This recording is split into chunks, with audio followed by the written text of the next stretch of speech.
Sekarang kita mau korek-korek lebih lanjut nih. Penasaran gak sih sama ke Thailandannya Aisyah? Ke Thailandannya. Aduh, banget.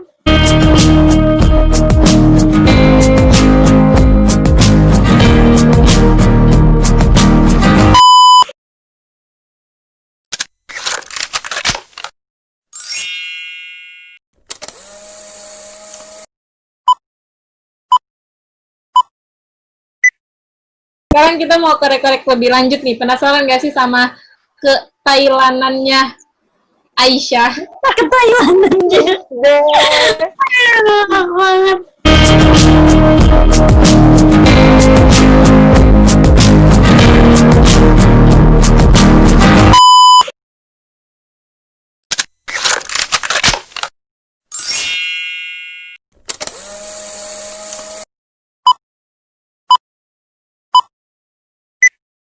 Jadi dia tuh setahun kan di Thailand nih teman-teman. Sebelum akhirnya dia pindah ke Indonesia, bukan pindah ke Indonesia ya, emang di Indonesia rumahnya. Salah. Sebelum dia ke Libya. Nah, itu dia sempat di Thailand nih 1 tahun.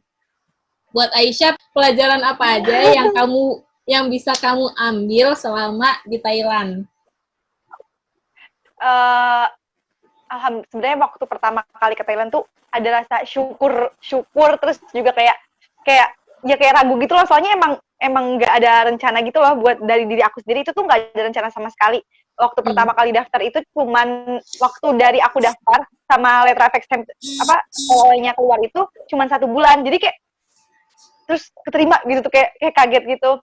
Dan waktu datang juga maksudnya kayak misalkan kalau aku kan juga emang prepare buat pingin juga ke Turki kan, jadi emang aku dari dulu tuh emang udah sering belajar bahasa Turki gitu, bukan sering sih, aku gaya banget dah. Udah kayak cari-cari gitu loh, ngerti kan, kayak oh ntar gimana gitu, kayak nyari apa pokoknya segala macam udah searching. Terus kalau di Thailand tuh emang kayak dengerin kata Umi aja, kata Umi cobain deh teh, cobain kan teteh juga lagi nungguin kan, yang dari Turki juga belum ada, ya udah kita coba juga aja. Nah karena aku mikirnya karena aku daftarnya itu baru sekarang, itu kalau nggak salah bulan Juli, kalau nggak salah aku tuh Juli awal apa Agustus ya, Juli. Jadi aku mikirnya kayak kan aku daftar Turki udah dari Maret kan, jadi kayak ya paling Turki dulu nggak sih yang pengumuman, kalau Turkinya nggak keterima aku ada Thailand gitu, aku mikir gitu kan. Terus ternyata Thailandnya yang duluan, akhirnya berangkat kan. Pokoknya di situ bener-bener aku tuh kayak nggak ada prepare samsek gitu loh, kayak di semua barang-barang aja tuh nggak ada kepikiran aja pokoknya. Bahkan waktu beberapa minggu sebelum aku pengumuman Thailand tuh aku udah bener-bener ke Turki, bahkan udah sempat mikir kayak mau langsung berangkat ke Turki aja, walaupun kampusnya belum ada gitu, udah ngobrol, udah ketemu sama kakak-kakaknya, udah segala macam, tapi ternyata alhamdulillah keterima dan itu berangkat kan. Nah, yang paling pertama banget aku rasain tuh ini sih, tentang tadi kayak si Hoir bilang itu tentang bicara dan mendengarkan. Dari dulu tuh kan aku emang sering ngomong kan, kayak banyak ngomong, akhirnya di situ tuh kayak aku tuh sadar kayak aku tuh harus ngedengerin gitu, kayak aku tuh harus belajar mendengarkan, karena selama di Thailand kan aku ya segimana sih mau ngobrol sebanyak apapun juga percuma, orang juga nggak bakal ngerti gitu kan. Di sana tuh kan ya gitu, mau ngomong aku mau kayak ini sih kayak lebih apa ya, banyak banget ngerasa kayak gue tuh bukan apa-apa. Di situ kerasa banget kayak gue tuh bukan apa-apa, dan melihat menghormati orang tuh beda gitu loh. Kayak dulu tuh gue menghormatin orang tuh kayak yang orang yang keren, ya bukannya gitu sih, gue menghormatin semua orang, cuman kita kan kadang ngeliat kayak orang keren tuh kayak orang yang apa ya, yang dia tuh punya prestasi di berbagai macam bidang gitu kan, kayak terus juga intinya lebih ke prestasi, lebih ke hasil-hasil kayak gitu loh, hasil akademika atau prestasi atau apa, atau misalkan dia itu jago di organisasinya kayak gitu. Nah tapi waktu aku di Thailand tuh aku kayak berubah banget, soalnya karena di situ aku posisinya sebagai bukan apa-apa, udah mah di jurusannya di Quran Sunnah, yang aku tuh ya walaupun bukan berarti aku nggak ada basic samsek ya, maksudnya Quran Sunnah kita kan orang Islam ya pasti ada basic, cuman maksudnya bukan orang yang mendalami banget. Kemudian juga bahasa Thailand aku nggak ngerti samsek, nggak ngerti apapun gitu kan, sawadikap aja aku tuh nggak tahu dulu, bener-bener nggak tahu banget deh. Jadi kayak di situ aku ngerasa banget kayak orang tuh orang tuh bisa berharga bukan cuma dari itu doang, dari kepribadian. Di situ aku ketemu kayak banyak orang yang baik yang aku nggak kenal tapi kok baik banget gitu sama aku. Di situ aku bener-bener sih kayak menghormatin banget orang dari cara lain gitu, dari melihat orang dari cara apa ya, orang itu bisa terhormat dari cara lain gitu, ketemu banyak orang-orang kayak gitu. Terus ini sih yang paling aku ini banget, sebenarnya marah banget di sini, ngakak sih sebenarnya, kayak selama aku di Osaka itu kan kayak aku tuh jarang gitu loh buat ikut-ikutan yang apa sih kayak ngegambar gitu tuh, kayak apa sih bahasanya, anak desain apa sih bahasanya kalau ya anak art gitu, aku jarang dekor kayak gitu-gitu tuh aku jarang ikut-ikut tuh. Terus waktu aku di Thailand kan nggak mungkin kan aku ikut organisasi terus di bagian yang harus ngomong, karena aku nggak bisa ngomong gitu kan. Waktu daftar, iya kan, pasti aku nggak bisa ngomong, aku nggak bisa, atau di bagian organisasi tentang kependidikan atau apa, nggak bisa, di bidang apa aku bisa ikutnya. Terus ketika ada kegiatan tuh aku selalu ditempatin di bagian yang art-art gitu loh, dan sementara aku tuh ngegunting nggak bisa, apa segala macam tuh aku tuh maksudnya nggak bisa tuh kayak gitu-gitu, yang art-art kayak gitu. Terus aku tuh, sumpah ini ngakak sih sebenarnya, tapi aku bener-bener ngerasa banget kayak, ya Allah gila anak dekor rajin banget sampai kayak gini-ginian tuh harus di, terus aku kayak, oh ternyata mereka tuh keren banget ya. Aku juga dari dulu juga ngerasa kayak keren banget sih, soalnya aku emang nggak bisa. Cuma di situ kayak kerasa banget tuh kayak, gue nggak nyaman banget kayak gini, kayak gitu. Tuh, pertama belajar ngedenger, belajar menghargai orang dari cara lain. Bahwasanya banyak banget teman-teman di sana tuh dia, jadi di Thailand tuh di kampus aku itu mau umurnya berapapun tuh bisa masuk gitu loh, Jul, di jurusan yang aku karena jurusan baru. Itu ada yang dia udah nikah, udah punya anak, ada yang bahkan ada yang udah janda juga ada gitu. Sampai aku tuh kayak, iya mereka tuh sesemangat itu gitu loh buat ngejar ilmu. Dan teman aku juga ada yang dari Cina juga kan. Terus dia tuh belajar tuh bener-bener yang belajar banget, yang dia aja tuh cuman bisa ngomong. Di situ kan dia orang Cina kan, otomatis dia kalau ngobrol pakai bahasa Arab. Sebenarnya bahasa Arab dia juga nggak bagus-bagus banget, kayak aku ngerasa kayak dia sama aku tuh kayak aku tuh jauh lebih mending gitu loh daripada dia. Kayak aku tuh masih bisa bahasa Inggris, masih bisa ngobrol, masih bisa pakai bahasa Melayu dikit-dikit. Dia tuh bener-bener nggak bisa banget gitu. Tapi dia masih kayak berjuang lagi. Padahal dia kalau baca, kan kita kan ada tilawah bin nazar gitu kan tiap pagi. Itu dia kalau baca, tahu kalau orang Cina nggak bisa baca ro, itu dia tuh dipaksa gitu sama ustadznya supaya bisa baca ro gitu. Segitunya. Di situ aku kayak, orang tuh bisa keren dari cara lain gitu loh, kayak ya Allah ini orang bener-bener segitunya. Dan kalau kalian tahu ya, orang Cina itu yang kuliah di situ itu kalau ketahuan bisa, ya tahu kan ya konflik-konflik itu. Mereka aja kayak kalau mereka ke situ dan ketahuan ngambil jurusan agama itu tuh kayak danger juga loh buat mereka. Di situ aku kayak wow, orang di situ juga sih yang bikin aku buat itu juga, orang temen aku itu juga yang bikin aku bertahan gitu loh di Quran Sunnah, kayak ya Allah ini orang di negara dia yang udah sesusah itu, dia datang ke sini bener-bener pingin belajar gitu. Terus aku di sini malah kayak, gue nggak mau Quran Sunnah, masa gue kayak gitu kayak ya Allah, orang aja sampai kayak gitu perjuangannya buat sekolah di sini, kenapa sih gue nggak bisa berterima kasih kayak gitu. Pelajaran yang paling itu sih itu belajar buat ngedengerin orang, belajar untuk menghargai orang dari cara lain. Masya Allah, ini berharga banget sih. Dan kalian tahu nggak, ini yang aku rasa perubahan dari Sune itu, ini ya, kalau diperhatiin, tilawahnya tuh makin bagus, teman-teman. Jadi, ya nggak sih, Zahra, kalau lihat Sune, kalau lihat Sune baca, benar-benar mahrojnya itu parah. Ya, walaupun mungkin menurut Sune juga belum pas banget, cuma lebih mending daripada sebelumnya ya kan, Sun? Karena Masya Allah. metode tahsinnya itu benar-benar fasih banget. Nah itu dia. Selanjutnya, Zahra Hanifah, selama di Lipia nih, kan tadi kalau Sune aku tanya tentang pelajaran yang bisa diambil selama di Thailand. Kalau di Lipia ada nggak sih pelajaran yang bisa kamu ambil selama 2 tahun ini? Ya pastinya ada lah. BTW ini viewers Angel tahu nggak sih Lipia apa? Oh iya. Kayak biar ini gue jelasin lagi nih ya. Lipia itu lembaga ilmu pengetahuan Islam dan Arab. Itu punyanya duta pokoknya punya dubes Arab ya. Jadi di sini belajarnya agama semua. Nah, jadi makanya tadi kan gue dari IPA ke agama gitu kan. Nah, jadi ini belajarnya agama semua, full bahasa Arab, native speaker, beasiswa. Jadi gitu itu Lipia. Nah, yang gue bisa dapat ambil di Lipia ya. Sebenarnya pelajaran-pelajaran di apa yang udah gue pelajarin di Lipia, kandidat 1, udah gue kandidat 3 dan 4, dan itu persiapan bahasa, itu sebenarnya semua udah dipelajarin di Husnul, di sekolah gue yang kemarin, di pondok kemarin. Itu udah dipelajarin dan alhamdulillah gue bisa aja tuh ngikutin. Karena itu kehitungnya murojaah walaupun gue dari IPA. Nah, cuman yang di sini yang gue ini nih, yang benar-benar gue dapat dari Lipia ini nih. Mungkin kalau gue nggak masuk Lipia, gue nggak bakal ngerasa kayak gini kali. Kalau kita itu apa ya? Apalagi anak-anak husnul sih ya. Aduh. Itu tuh kayak bahasa Arabnya tuh kayak terbawa banget. Gue tuh bener-bener gue kan nih ya, gimana ya? Gue tuh dulu ya waktu di Husnul, gue tuh bukan kerjanya sih. Gue tuh ikut lomba bahasa Arab terus. Walaupun gak pernah menang. Gue ikut lomba bahasa Arab terus, walaupun gue IPA, gue ikut lomba bahasa Arab terus. Tapi nyampe di Lipia, itu tuh gue udah kayak kerdil banget cuy. Gue udah kayak kerdil ngomong tuh, orang-orang tuh ya, teman-teman yang lain itu ngomong tuh ada jago banget tuh bahasa Arabnya kan. Kayak tatbiknya itu jauh lebih unggul daripada Husnul. Tapi kalau secara nadoriyahnya, secara teori, itu anak Husnul masih bisa. Cuman tatbiknya itu gak bisa. Nah, itu yang gue kayak, padahal gue kan dulu anak buah tuh ya. Jadi, kayak apa ya? Maksudnya, teman-teman LIPI itu kayak udah pinter banget bahasa Arabnya, dan mereka itu masih mau belajar di IDAT gitu, belajar di persiapan bahasa yang menurut gua aja harusnya mereka tuh bisa tuh langsung S1, tapi mereka juga tetap masih mau di IDAT gitu. Dan di situ gua kayak ngerasa apa ya, intinya kayak ngerasa harusnya tuh kita tuh ngerasanya tuh kayak gak boleh puas dulu gitu kan.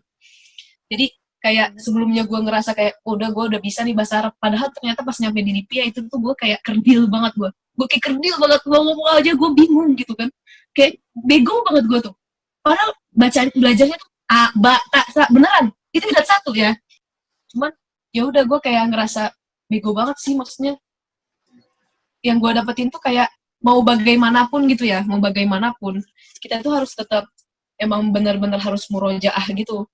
Ya walaupun kita udah ngerasa jago gitu kan. Kayak misalnya orang mikir, Lipia tuh lama banget, 6 tahun cuy. Udah lama banget. Nah, tapi dari panjangnya waktu di Lipia ini, apalagi 2 tahun di IDAT itu sangat berguna gitu kan. Sangat berguna. Ya, sangat apa ya? Walaupun dia sangat dasar ilmunya, tapi kalau misalnya kita ikutin terus, itu tuh banyak faedah sama kita, jadi itu gak buang-buang waktu gitu. Yang gue dapet di Lipia itu, yang tadi yang gue mikir 6 tahun Lipia lama banget, tapi kalau menurut gue 6 tahun Lipia itu kurang. Nah, karena ya tadi 6 tahun di Lipia itu kurang, karena itu gak cukup cuy, itu gak cukup ya gitu, karena yang kita dapat hal-hal baru gitu kan, banyak belajar. Dan gue tuh di Lipia juga ketemu teman-teman yang emang kayak udah nikah gitu, umurnya udah, dia tuh kelahiran tahun 91. Ada. Iya, sekelas sama gue. Ada. Kelahiran tahun 91 gitu. Dan dia nih, gue belajar, karena mungkin kalau di tempat universitas lain itu mungkin umurnya masih sama gitu kan. Cuman ini ada kayak umurnya masih sama kan di universitas lain. Nah, cuman kalau di Lipia itu umurnya beragam banget. Nah, gue belajar dari, mungkin gue gak bakal dapat pelajaran ini kecuali di Lipia kali ya. Nah, jadi beliau tuh udah ibu-ibu cuy, udah nikah, punya anak 1, tapi belajarnya rajin banget dan masih mau belajar. Gila, itu keren banget sih. Padahal sebelumnya dia itu udah pernah masuk universitas lain, jadi itu dia pindah-pindah terus, tapi belajarnya masih semangat banget. Nah, itu gue kayak dapat apa ya, dapat apa sih, bukan tampolan gitu ya, kayak dapet tampolan gitulah. Gue masih muda nih, gue kelahiran tahun 2000, tapi gue kalah sama ibu-ibu lahir tahun 91, tapi belajarnya rajin banget, tidur nggak pernah, ngerjain PR iya gitu kan, gitu sih. Jadi gue kayak lebih banyak belajar kehidupannya sih di Lipia sih, gitu. Oke, jadi itu guys, bener-bener ya, kalau apa yang dibilang sama Zahra tuh kita rasain juga nih. Aku juga merasakan, Aisyah juga di sini merasakan gimana susahnya mengaplikasikan bahasa. Sebenarnya gampang pengaplikasiannya, cuma kitanya karena kurang terbiasa dengan berbicara bahasa Arab waktu di pondok. Nah, itu berdampak juga pas waktu kita kuliah. Nah, buat adik-adiknya yang sekarang sedang menumpuh di SMA dan mau kuliah perbahasa Araban, Nah, itu benar-benar harus biasa dulu dari SMA. Sebenarnya ini pesan yang udah sering alumni itu sampaikan. Nah, sekarang benar-benar jangan dilewatkan ya. Semoga Bener ini banget. terakhir yang nginget kalian tentang bahasa. Soalnya penting banget. Oke. Semua bahasa sih, gak Arab doang, Inggris juga. Oh iya, Inggris juga benar. Karena ada di jurusan kita juga yang mempelajari bahasa Inggris. Ya enggak? Nih di jurusannya Aisyah. Nah, sekarang aku mau tanya nih ke Koir. Pelajaran apa aja sih yang bisa kamu ambil selama kamu berada di Unsri? Pelajaran tuh pasti banyak banget kan yang bisa kita ambil kayak gitu kan. Karena tadi yang aku bilang dari setiap perjalanan hidup tuh pasti selalu ada pelajaran yang dapat kita ambil kayak gitu. Nah, kalau misalnya untuk di Unsri sendiri tuh banyak banget pelajaran yang bisa aku ambil.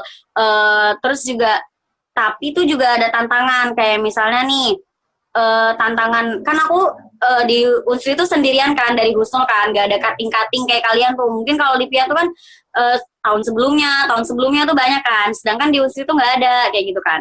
Nah, jadi tantangan dan pelajarannya adalah gimana cara aku buat bisa tetap istiqomah, terus juga tetap mempertahankan kayak apa aja sih yang udah ditanemin sama Husnul selama 6 tahun, terus juga bisa aku bawa di Unsri kayak gitu.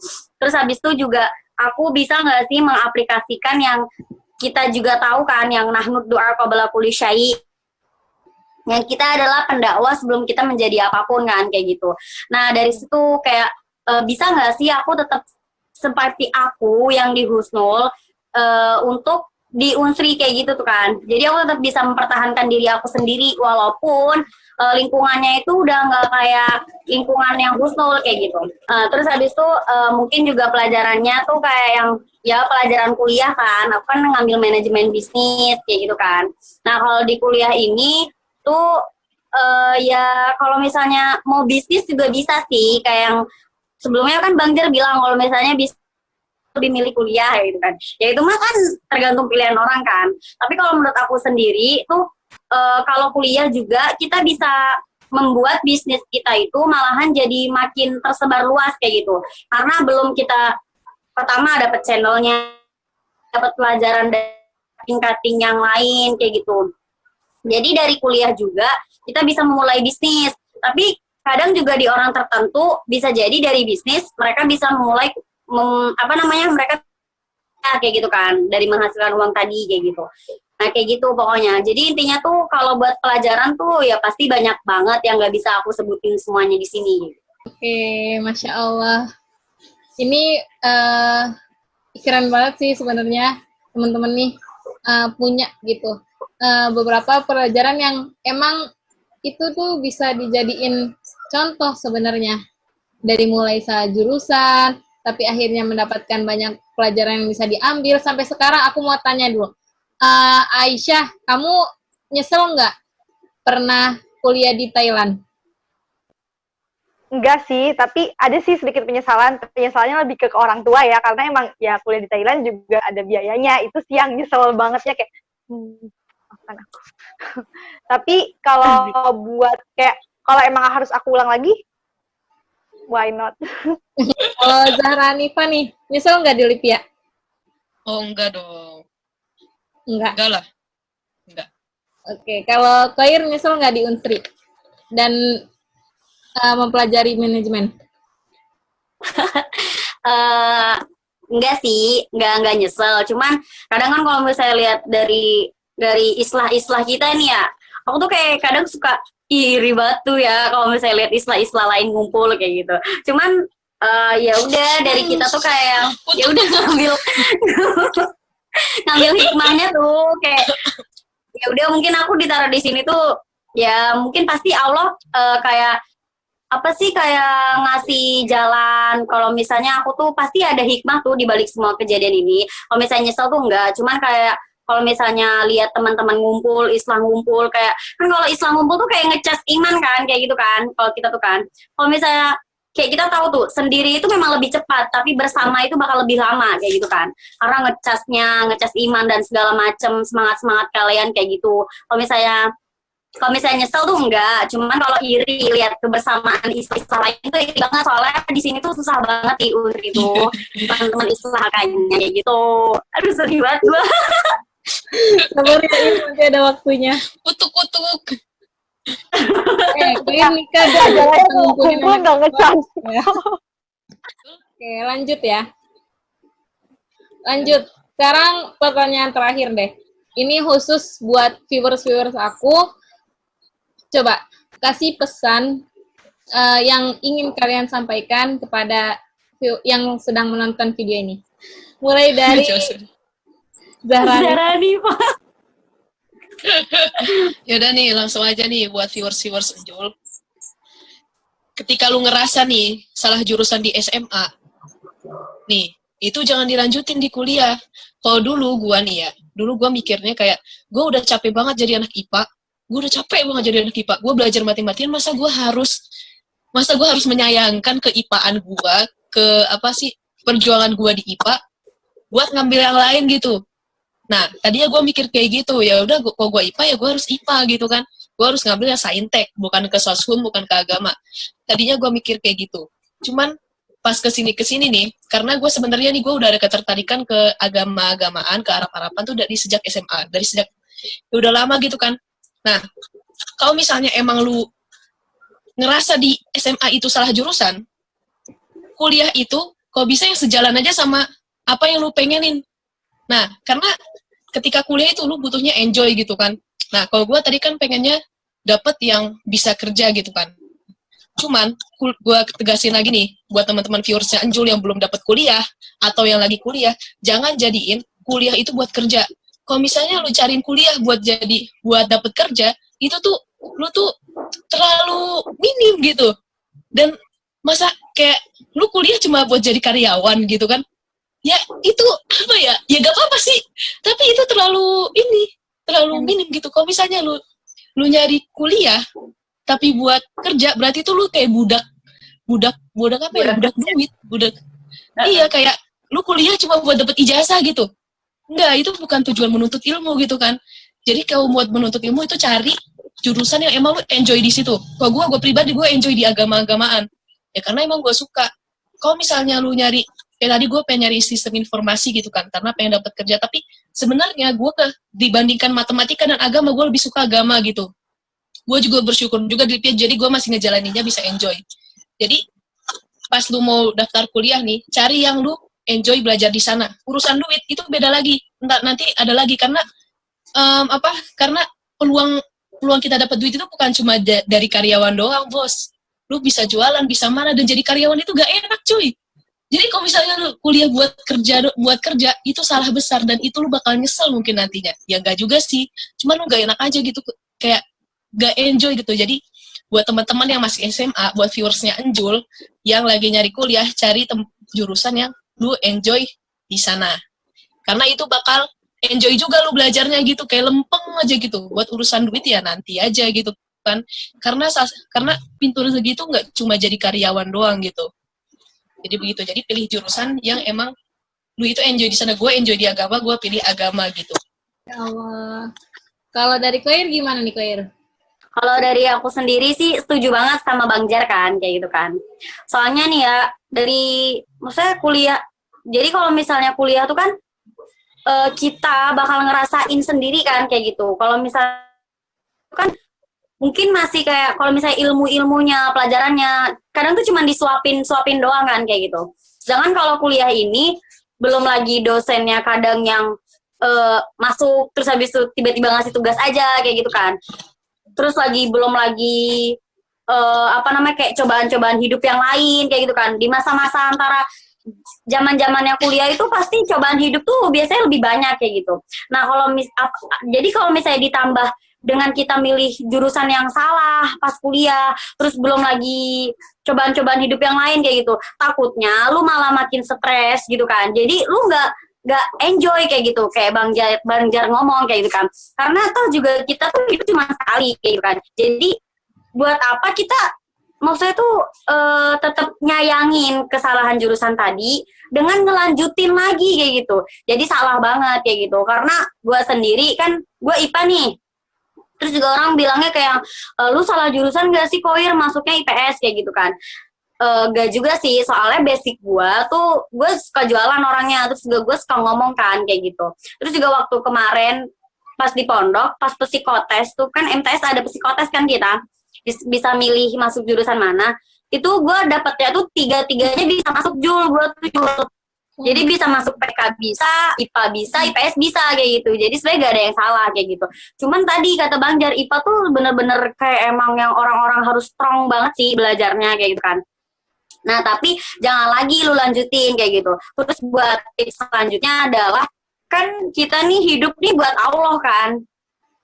Ya kan? Maksudnya ya buat beribadah kepada Allah, menjadi khalifah dan sebagainya kayak gitu kan.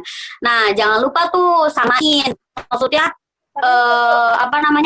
lu hidup sama tujuan Allah menghidupkan lu kayak gitu.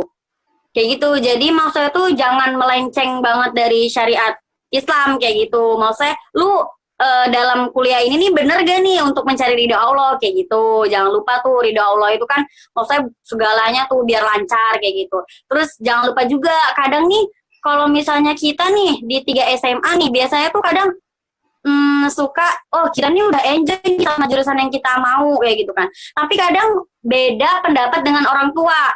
Nah ini juga kayak gitu. Jadi dalam berbeda pendapat ini, lu harus kayak maksudnya tuh duduk ngobrol berdua kayak gitu. Maksudnya atau ngobrol bertiga gitu kan sama orang tua kan. Maksudnya tuh dibilang tuh, maksudnya tuh kayak maksudnya clearin dulu.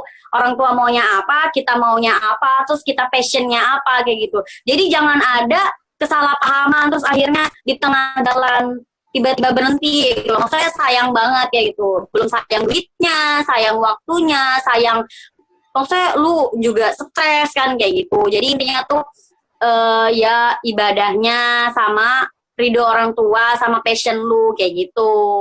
Buat yang lain kayak gitu. Oke, lanjut. Kalau dari Aisyah gimana nih? Pesan-pesan buat viewers aku yang sedang menonton video ini. Kalau dari aku gini sih, pertama ketika kalian mau ngambil kampus, lebih ke nentuin cita-cita sih. Dulu tuh kan aku juga emang ada niatan, ya intinya banyak univ yang aku udah jadiin plan tuh banyak banget. Aku tuh netepin banyak plan gitu loh, kayak kalau aku nggak dapet ini aku bakal kesini kayak terus udah ngerentuin jadwal segala macem. Ini kalau misalkan gue daftar ke beasiswa ini berarti gue harus ngerjain ini tuh dari segini. Nah itu pertama pesan aku emang ya udah dijalanin aja, seberat apapun, seribet apapun persyaratan nanti gitu, itu dijalanin aja. Buat kalian yang kalau misalkan mau daftar kuliah dijalanin aja seribet apapun, karena itu tuh bukan cuma lu doang gitu yang ngerjain itu. Terus kalau urusan salah kuliah, di sini kan kalau mereka berdua posisinya salah jurusan, abis itu lanjutin kan. Nah kalau aku kan kayak salah jurusan terus aku balik gitu kan. Nah pertama kalau emang kalian udah salah jurusan, coba buat ngehargain ilmu itu, kayak bahwasanya ilmu itu tuh semua ilmu tuh ada harganya, semua ilmu tuh punya nilai tersendiri buat hidup lo gitu. Jadi gue selama ini selama gue persiapan buat ikut wawancara segala macam, simple question banget sih yang pasti semua orang bakal tahu gitu. Ketika lo mau milih jurusan, ketika lo mau milih cita-cita, coba lo tanya ke diri sendiri, what matters to you, apa sih yang penting buat lo, bukan sekedar urusan pelajaran, tapi kayak apa sih yang mengusik diri lo gitu, kayak apa sih yang paling penting buat diri lo. Terus yang kedua, ini simple question banget dari semua orang tuh pasti yang diwawancara kayak pasti belajar buat ngejawab pertanyaan ini. If you could bring one change to the world, what would it be gitu kan? Kayak kalau emang aku bisa ngasih sesuatu ke dunia ini, karena kan kita emang di dunia ini harus punya misi ya.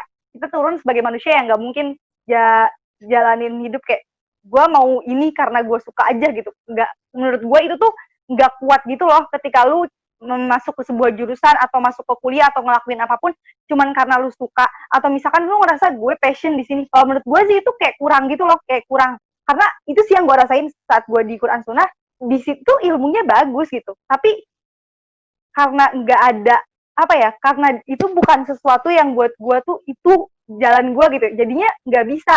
Terus kemudian kalau lu mau teman-teman Kirsten Jur ada yang mau kuliah ke luar negeri, pastiin banget kalau lu tuh siap secara semuanya, secara mental, secara semuanya. Dan jangan berpikir kayak, gue kan daftar beasiswa, nanti juga gue ini duit ada gitu. Kayak, ini nih beasiswanya full gitu. Lu jangan mikir kayak gitu, karena nanti di sana tuh mau pakai beasiswa, mau pakai apapun juga lu bakal butuh. Dan lu harus kayak siap gitu loh dengan semua kemungkinan. Nih, kalau gue jujur aja, waktu kenapa alasan gue setelah di kampus itu terus akhirnya balik lagi ke ini ke apa namanya ke ekonomi. Jadi waktu selama gue di Quran Sunnah itu di bulan September itu gue dapet pengumuman tuh misalkan gue itu keterima di Turki, gue keterima di jurusan yang gue mau, dan itu bener-bener yang gue mau banget kayak nomor satunya gitu loh. Tapi di situ tuh ditulisnya bahwasanya beasiswanya itu cuma 50%. Terus gue akhirnya ngobrol tuh sama adminnya kayak ini gimana kalau gue pingin naikin gitu. Terus akhirnya sama mereka bilang, ya udah datang dulu aja, sampai digituin, sampai datang dulu aja ke Turki, nanti ikut tes lagi, kalau misalkan bisa nilainya bagus kita naikin beasiswanya. Kalau terus kan kalau misalkan nilainya nggak bagus ya udah dapetnya 50% kayak gitu kan. Nah, di situ tuh yang gue sadarin dari diri gue di situ di titik itu adalah bahwasanya kayak seolah-olah kayak lu mau lomba lari gitu. Lu mau lomba lari, finishnya udah kelihatan, lu udah ada di tempat lombanya, tapi sepatu lu tuh kegedean. Mimpi lu udah di depan mata gitu loh. Nih, lu tinggal bilang iya atau enggak, tapi sepatu lu kegedean karena lu nggak siap. Gue nggak siap dengan posisi gue gak enakan sama orang tua, karena gue kan di Thailand juga bayar kan, itu kan udah sekitar beberapa bulan di Thailand. Jadi kan gue kayak, gue kalau berangkat ke sana gini. Jadi sebenarnya yang emang harus disiapin banget tuh diri lu, karena kuliah tuh bukan cuman sekedar gue suka sama jurusannya, atau nanti kalau gue di jurusan ini nanti gue kerjanya ini, atau nanti kalau gue di jurusan ini ya intinya passion atau lu suka pelajaran atau nilai lu bagus di situ. Menurut gue itu kayak kurang gitu loh alasannya. Harus bener-bener alasan yang kuat gitu buat diri lu ngejalanin itu di situ. Dan kalau kalian emang udah masuk di jurusan itu, kalau kalian emang ngelihatnya bukan jurusannya, tapi kayak misi lu di hidup lu tuh lu maunya apa sih, akhirnya walaupun lu bukan di jurusan yang lu mau, lu tetap bisa lu tetap bisa jalanin itu, dan lu tetap bisa semangat gitu di situ. Kayak ketika lu ngerasa itu kalau lu ngerasa lu udah punya misi, lu udah punya cita-cita yang jelas, ya mau di jurusan apapun, mau lewat jalan manapun, lu bakal ngejar itu terus gitu. Itu sih menurut gua. Dan buat bikin orang tua percaya sama lu gitu kan, itu pertamanya emang harus lu dulu deh. Pokoknya lu harus percaya kalau ada Allah pasti bantuin lu, dan lu juga harus percaya sama diri lu sendiri. Dan ketika lu udah percaya sama diri lu sendiri, udah yakin banget sama, kalau gue ngomong jurusan itu, gue lebih ngerasa kayak lebih yakin sama kepercayaan gue tuh, kayak gue pingin jadi apa gitu di luar di nanti di masa depan gue mau ngasih apa gitu ke orang, gue mau jadi orang yang kayak gimana, mau bikin kehidupan gue tuh kayak gimana. Itu sih yang bikin gue akhirnya gue balik lagi gitu ke ekonomi. Itu sih karena gue ngerasa di Quran Sunnah itu ya depends tergantung juga sih sebenarnya, tapi gue ngerasanya gitu. Kalau misal walaupun gue di Quran Sunnah itu bagus, gue juga ngerasa bermanfaat buat diri gue, tapi tetap aja kalau emang alasannya nggak kuat, nggak bisa. Bahkan ketika udah mimpi lu di depan mata gitu, gue udah tinggal iyain aja gitu ke Turki, orang tua juga udah kayak, ya udah kalau emang lu mau jalanin gitu. Tapi karena ya emang kesiapannya tuh di lu gitu, di guanya aja yang nggak siap sama nggak mempersiapkan diri untuk kemungkinan terburuk gitu. Jadi siapin diri lu gitu. Pokoknya mau soal apapun emang harus ke diri lu sendiri dulu aja. Iya, Masya Allah. Udah gitu. Oke, alhamdulillah, terima kasih banyak buat Zahra Hanifah, buat Aisyah, juga buat Hoir atas waktunya yang udah menyempatkan hadir di podcast kali ini. Semoga nanti kedepannya nggak bosan-bosan ya. Nanti kalau misalnya aku undang, mau lagi. Dan buat teman-teman, kalau kalian suka dengan video ini, jangan lupa like, subscribe-nya ya. Yang belum subscribe, mohon subscribe dulu channel ini. Oke. Terima kasih semuanya. Assalamualaikum warahmatullahi wabarakatuh. Waalaikumsalam. Salam.